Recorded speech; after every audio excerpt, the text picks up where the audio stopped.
നമസ്കാരം, എല്ലാവർക്കും ഞങ്ങളുടെ യാത്രയിലേക്ക് സ്വാഗതം. അപ്പോൾ ഞങ്ങൾ ഇന്ന് വന്നിരിക്കുന്നത് തൃശ്ശൂർ ജില്ലയിലെ കൊല്ലങ്കോട് കൊട്ടാരത്തിലാണ്. കൊല്ലങ്കോട് രാജാവായിരുന്ന വസുദേവരാജ 1904 അദ്ദേഹത്തിൻ്റെ മകൾക്ക് വേണ്ടി നിർമ്മിച്ചു കൊടുത്ത കൊട്ടാരമാണത്. യഥാർത്ഥ കൊല്ലങ്കോട് കൊട്ടാരം എന്ന് പറയുന്നത് അത് കളരിക്കോവിലകം, അത് പാലക്കാട് ജില്ലയിലെ കൊല്ലങ്കോടിലാണുള്ളത്. അപ്പം ഇത് മകൾക്ക് വേണ്ടി നിർമ്മിച്ചു കൊടുത്ത ഒരു കൊട്ടാരമാണ്. ഈ കൊട്ടാരം 1975 പുരാവസ്തു ഇതിൻ്റെ ഒരു ഭാഗം ഏറ്റെടുത്തിട്ട് ഒരു പൈതൃക മ്യൂസിയമാക്കി മാറ്റിയിട്ടുണ്ട്. അതേപോലെ തന്നെ എനിക്ക് തോന്നുന്നു 2009 8 9 അങ്ങനെയാണ് ഇതിൻ്റെ ഫസ്റ്റ് ഫ്ലോർ മ്യൂറൽ ആർട്ട് മ്യൂസിയമായിട്ട് മാറ്റിയിട്ടുണ്ട്. അപ്പം അന്നിട്ട് മ്യൂറൽ ആർട്ട് മ്യൂസിയം അവിടെ പ്രവർത്തിക്കുന്നുണ്ട്. രാവിലെ 10 മണി തൊട്ടിട്ട് വൈകിട്ട് 4:30 വരെയാണ് ഇവിടുത്തെ വിസിറ്റിംഗ് ടൈം വരുന്നത്. അങ്ങനെ കുട്ടികൾക്ക് ഫീസൊന്നുമില്ല. അഡൽട്ട്സിന് 20 റുപ്പീസ്, പിന്നെ പാർക്കിംഗ് ഫീസ് ഒരു 20 റുപ്പീസ് വരുന്നുണ്ട്. മൊബൈൽ ക്യാമറ പുറത്തൊക്കെ യൂസ് ചെയ്യാൻ വേണ്ടിയിട്ട് 10-20 രൂപ വരെ ചാർജ് ചെയ്യുന്നുണ്ട്. ഉള്ളിൽ ചില ഭാഗങ്ങളിൽ ക്യാമറ വീഡിയോ പറ്റില്ല, ഫോട്ടോ എടുക്കാൻ പറ്റും. ചില ഭാഗത്ത് നമുക്ക് വീഡിയോ എടുക്കാൻ പറ്റും. അതാണ് ഇവിടുത്തെ ഒരു സെറ്റപ്പ്. ഇപ്പം ഈ കാണുന്നത് എറണാകുളത്തുള്ള ഒരു അമ്പലത്തിൻ്റെ മാതൃകയാണ്. അതിൻ്റെ ഡീറ്റെയിൽ ഇവിടെ കൊടുത്തിട്ടുണ്ട്. ഇത് നമ്മുടെ ചെറുമാൻ പള്ളി. അങ്ങനെ ഓരോരോ ഫോട്ടോസ് ഇവിടെ പ്രദർശിപ്പിച്ചിട്ടുണ്ട്. ഈ കാണുന്ന ഈ നന്നങ്ങാടി പോലത്തതും ഇതൊക്കെ എന്ന് പറഞ്ഞാൽ തൃശ്ശൂരിൻ്റെ മറ്റു ഭാഗങ്ങളിൽ നിന്ന് എക്സ്കലേഷൻ്റെ ഭാഗമായിട്ട് കിട്ടിയത് ഇവിടെ സൂക്ഷിച്ച് വെച്ചിട്ടുള്ളൂ. ഈ കൊട്ടാരമായിട്ട് ബന്ധമുള്ളതൊന്നുമല്ല. അങ്ങനെ കുറേ കളക്ട് ചെയ്തിട്ട് ഇവിടെ വെച്ചിട്ടുണ്ട്. ഇത് അതേപോലെ ഒരു മോഡൽ ഉണ്ടാക്കി വെച്ചതാണ്. പഴയ കാലത്തെ വീട് അടുക്കളേൻ്റെ ഒക്കെ ഒരു മോഡൽ, അവിടെ ഉപയോഗിക്കുന്ന പാത്രങ്ങൾ. അതേപോലെ ഇത് നമ്മുടെ ഉത്സവങ്ങളുമായി ബന്ധപ്പെട്ട കുറേ കാര്യങ്ങൾ, അതിൻ്റെ വസ്ത്രങ്ങൾ, ആടയാഭരണങ്ങളില്ല അത്, അതേപോലെ നമ്മുടെ ഉത്സവത്തിന് ഉപയോഗിക്കുന്ന വാളുകൾ, ഇതൊക്കെ പഴയ വാളുകൾ തന്നെയാണ്.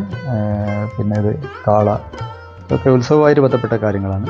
പിന്നെ ഇത് വീണ്ടും ഗൃഹോപകരണങ്ങളുമായി ബന്ധപ്പെട്ട വീട്ടിൽ ഉപയോഗിക്കുന്ന സാധനം, മീൻ പിടിക്കാൻ ഉപയോഗിക്കുന്ന സാധനങ്ങൾ, അങ്ങനെ പലതും. ഇതൊക്കെ ഒരു മോഡലുകൾ ഉണ്ടാക്കി വെച്ചതാണ്, ആ കാലം തൊട്ടേ ഉപയോഗിക്കുന്നതല്ല. പിന്നെ ഇത് നമ്മുടെ ഫസ്റ്റ് ഫ്ലോറിലേക്ക് കയറുന്ന ഭാഗം. ഫസ്റ്റ് ഫ്ലോറിൽ ആണ് നമ്മുടെ മ്യൂറൽ ആർട്ട് മ്യൂസിയം പ്രവർത്തിക്കുന്നത്. അപ്പം നല്ല പഴയ കാലത്തെ മരത്തിൽ നിർമ്മിച്ച ഗോവണിയാണ്. അതിപ്പോഴും ഒന്നും കേടൊന്നു വരാതെ സംരക്ഷിക്കാൻ പറ്റിയിട്ടുണ്ട്. പഴയ വാസ്തുശില്പം അങ്ങനെ എടുത്തു പറയത്തക്ക കാര്യങ്ങൾ കൂടുതലായിട്ടൊന്നുമില്ലെങ്കിലും കുറേയൊക്കെ നമുക്ക് അതിൽ നിന്ന് കാണാൻ പറ്റും ഇവിടെ. ഇതൊക്കെ മ്യൂറൽ ആർട്ടിൻ്റെ ഭാഗങ്ങളാണ്. പല കാലത്ത് പലരായിട്ട് വരച്ച ചിത്രങ്ങൾ, അതിൻ്റെ ഡീറ്റെയിൽസൊക്കെ സൈഡിൽ കൊടുത്തിട്ടുണ്ട്. വളരെ ചെറിയതായതുകൊണ്ട് നിങ്ങൾക്ക് ഇതിൽ കാണാൻ പറ്റുമെന്നറിയില്ല, പക്ഷേ ഡീറ്റെയിൽസൊക്കെ ആര് വരച്ചു അല്ലെങ്കിൽ എവിടെ നിന്നുള്ളതൊക്കെ ഇതിൽ നമുക്ക് കൊടുത്തിട്ടുണ്ട്.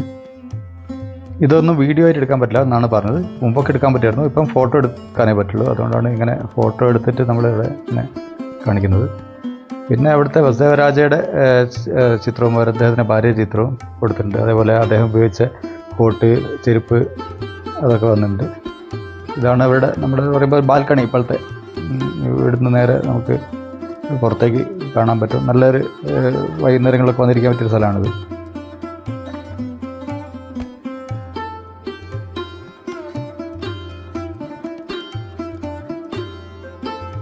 അപ്പോൾ ഇതൊക്കെയാണ് ഇതിൻ്റെ ഉള്ളിലെ കാഴ്ചകൾ. കൂടുതൽ ഭാഗം നമുക്ക് വീഡിയോ ആയിട്ട് എടുക്കാൻ പറ്റാത്തതുകൊണ്ട് അങ്ങനെ ഡീറ്റെയിൽ ആയിട്ട് ഞാൻ ഫോട്ടോ ഒന്നും എടുത്തിട്ടില്ല. പക്ഷേ ഇതിൻ്റെ പുറത്തുകൂടെ നമുക്ക് കുറച്ച് കാഴ്ചകളുണ്ട്. അപ്പം പുറത്തുനിന്ന് പറഞ്ഞാൽ ഒരുപാട് ഏരിയ ഉണ്ട്, ചുറ്റുപാടും നന്നായിട്ട് വിശ്രമിക്കാനും കുറേ ആളുകളൊക്കെ വന്ന് ഇരുന്ന് സംസാരിക്കാനൊക്കെ പറ്റിയ ഒരുപാട് സ്ഥലങ്ങളുണ്ട്. നല്ല മാവും അതിൻ്റെ തറകളും, അങ്ങനെ ചുറ്റിലും നടക്കാനുള്ള ഒരു നടപ്പാതയൊക്കെ ഉണ്ടാക്കിയിട്ടുണ്ട്. ഇവിടെയൊക്കെ വന്നിങ്ങനെ ഇരിക്കാം. വൈകുന്നേരങ്ങൾ വന്നിരിക്കാൻ പറ്റുന്ന ഒരു ഏരിയ ആണിത്. ഈ തൃശ്ശൂർ പരിസരത്തുള്ളവർക്കൊക്കെ ശരിക്കും ഡെയിലി വന്നിരിക്കാവുന്ന സാധനമാണ്. കാരണം ഇവിടേക്ക് കയറാൻ എനിക്ക് തോന്നുന്നത് വലിയ വേറെ ചാർജും കാര്യങ്ങളൊന്നുമില്ല. ഉള്ളോട്ട് കയറാനേ ഉള്ളൂ ഈ 20 രൂപയുടെ ടിക്കറ്റൊക്കെ. പിന്നെ ഇവിടെ പല സ്ഥലത്തു നിന്നും കൊണ്ടുവന്ന വിഗ്രഹങ്ങളുടേത്, അതേപോലെ ഈ കൊത്തുപണികളൊക്കെ ഉണ്ടല്ലോ, ഈ എന്താ പറയുക, കൊത്തുപണി എന്നല്ല അതിന് പറയാം. നമ്മളെ കല്ലിൽ കുറേ ഡീറ്റെയിൽസ് കൊത്തി വെച്ചിട്ടുണ്ടാവില്ലേ, സ്ക്രിപ്റ്റുകൾ. അങ്ങനെ സ്ക്രിപ്റ്റുകൾ കൊത്തിവെച്ച കുറേ കല്ലുകളൊക്കെ സൂക്ഷിച്ച് വെച്ചിട്ടുണ്ട്. അതുകൂടാതെ ഇതാ ഞാൻ പറഞ്ഞ ആ ചുറ്റിലും നമുക്ക് നടക്കാൻ പറ്റുന്ന, നിങ്ങൾക്ക് അവിടെ കാണാൻ പറ്റും ഒരു ചുമർ ചിത്രം വരച്ച പോലെ. ഇതൊരു ആർട്ട് ഫോം തന്നെയാണ്. ഇങ്ങനെ സിമെൻറ്റിലായിരിക്കും, സിമെൻറ്റിലോ ക്ലേ ആയിരിക്കില്ല, സിമെൻറ്റ് തന്നെ ആയിരിക്കും. സിമെൻറ്റിൽ ഇങ്ങനെ വരച്ച് വെച്ചിരിക്കുകയാണ് പലതും. പല സംഭവങ്ങളുടെയും ചിത്രങ്ങളാണിത്. ഇപ്പോൾ നമ്മുടെ മാമാങ്കവും അതേപോലത്തെ ഉത്സവങ്ങളും പല യുദ്ധങ്ങളും അതേപോലെ രാമായണത്തിലെയും മഹാഭാരതത്തിലൊക്കെ ഓരോ ഭാഗങ്ങളും അങ്ങനെ ഒരുപാട് കാര്യങ്ങൾ നമ്മുടെ പുരാണങ്ങളിലുള്ള പല സാധനങ്ങളും അല്ലെങ്കിൽ മുമ്പ് കാലങ്ങളിൽ ഇവിടെ ഉണ്ടായിരുന്ന പല സംഭവങ്ങളും ഇതിലിങ്ങനെ കൊത്തിവെച്ചിട്ടുണ്ട്. കുത്തിവെക്കുന്നല്ല, ഒരു സിമെൻറ്റിൽ നിർമ്മിച്ച് വെച്ചിട്ടുണ്ട്. അത് ഓരോ കലാകാരന്മാർ ആരും നിർമ്മിച്ചു അങ്ങനത്തെ കാര്യങ്ങളുടെ ഡീറ്റെയിൽസ് ഒക്കെ ഇങ്ങനെ എഴുതി വെച്ചിട്ടുണ്ട്. ഓരോ കാര്യങ്ങൾ അപ്പോൾ നീ കാണില്ല, നേരത്തെ കണ്ടത് എനിക്ക് തോന്നുന്നത് നമ്മുടെ കണ്ണകിയുടെ ആ ടെമ്പിളിൻ്റെ കാര്യമാണ്. പക്ഷേ ഈ ഭാഗം എന്തോ ഒരു മരം വീണിട്ട് ഇതായിട്ടുണ്ട്, മതിൽ ഇടിഞ്ഞ് പോയിട്ടുണ്ട്. ഇപ്പം സർവീസും ചെയ്തിട്ടില്ല, അങ്ങനെ തന്നെ വെച്ചിരിക്കുകയാണ്. എനിക്ക് റീസെൻ്റ്ലി സംഭവിച്ചതാണെന്ന് തോന്നുന്നു. പക്ഷേ നമുക്ക് തിരിച്ച് മറ്റേ ഭാഗത്തൂടെ വരാൻ പറ്റും.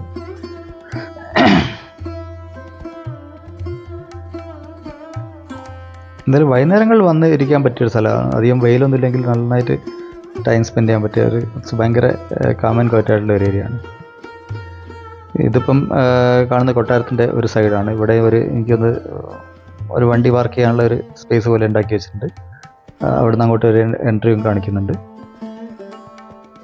ഇതാ ഞാൻ പറഞ്ഞ ശിലാലിഖിതങ്ങൾ, ഈ കണ്ട ഈ കല്ലിലൊക്കെ ഒരുപാട് സംഭവങ്ങൾ കൊത്തി വെച്ചിട്ടുണ്ട്. പക്ഷേ ഇതൊക്കെ കുറച്ചും കൂടെ വൃത്തിയിൽ മെയിൻറ്റെയിൻ ചെയ്യാമായിരുന്നു എന്ന് തോന്നിപ്പോകും നമുക്ക് ഇങ്ങനെ കാണുമ്പോൾ. ഇതൊരു എംബ്ലമാണ്. പണ്ടത്തെ ബ്രിട്ടീഷുകാരോ അല്ലെങ്കിൽ പോർച്ചുഗീസുകാരോ അന്ന് ആരുതാണെന്നറിയില്ല, അങ്ങനത്തെ കുറേ സംഭവങ്ങൾ അവിടെ ഉണ്ട്. നല്ല വിശാലമായ മുറ്റം, അതും തൃശ്ശൂർ ടൗണിൽ തന്നെയാണത്.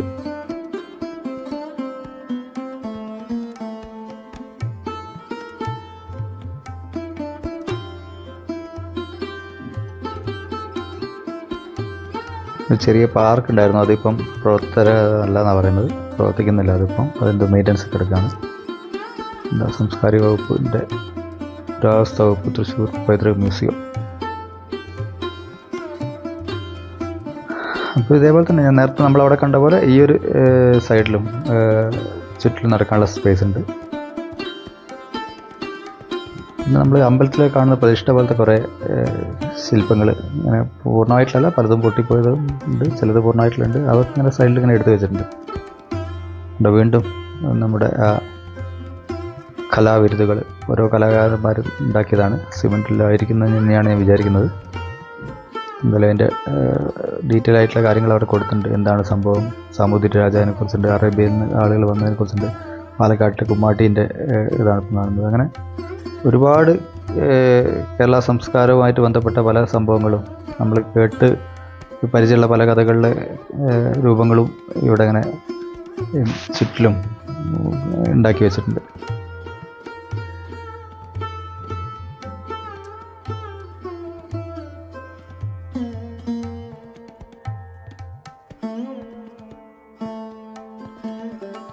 ഈ കാണുന്ന ബിൽഡിങ് റെസ്റ്റ് റൂമും കാര്യങ്ങളാണ്, ജെൻസിൻ്റെ ലേഡീസിൻ്റെ ടോയ്ലറ്റ് ഫെസിലിറ്റീസും കാര്യങ്ങളൊക്കെ ആയിട്ടുള്ളത്.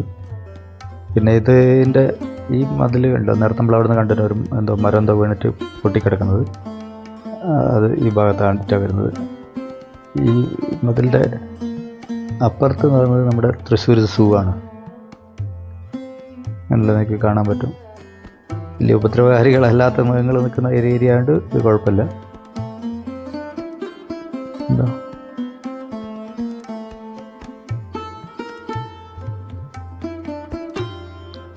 അപ്പം ഇവിടെ കഴിച്ചിട്ട് നമുക്ക് അവിടെ വേറെ ഒരു മ്യൂസിയം ഉണ്ട്. അതേപോലെ സൂ എല്ലാം കൂടെ ആയിട്ട് വേണമെങ്കിൽ ഒരു ദിവസത്തേക്ക് കറങ്ങാനുള്ളതുണ്ട്. ഇവിടെ നമുക്ക് ഹാർഡ്ലി ഒരു 30 minutes to 1 hour അത്രേ സ്പെൻഡ് ചെയ്യേണ്ടതുള്ളൂ. അതിന് മാത്രമുള്ള കാഴ്ചകളേ ഉള്ളൂ ഇപ്പോൾ ഇവിടെ. ഇത് മറ്റൊരു ഭാഗത്തുള്ള കാർ പോർച്ച് പോലെ ഉണ്ട്, ഇവിടുന്ന് നേരെ എൻട്രി ഉണ്ട്. അപ്പം ഇതൊക്കെയാണ് ഈ വീഡിയോയിൽ ഞങ്ങൾ ഉൾപ്പെടുത്തിയ കൊല്ലങ്കോട് കൊട്ടാരത്തിൻ്റെ വിശേഷങ്ങളും കാഴ്ചകളും ഒക്കെ. തൃശ്ശൂർ വഴി പോയപ്പോൾ ഒന്ന് കയറിയെടുത്താണ്. മറ്റൊരു വീഡിയോ ആയിട്ട് വരുന്നവരെ എല്ലാവർക്കും നന്ദി, നമസ്കാരം.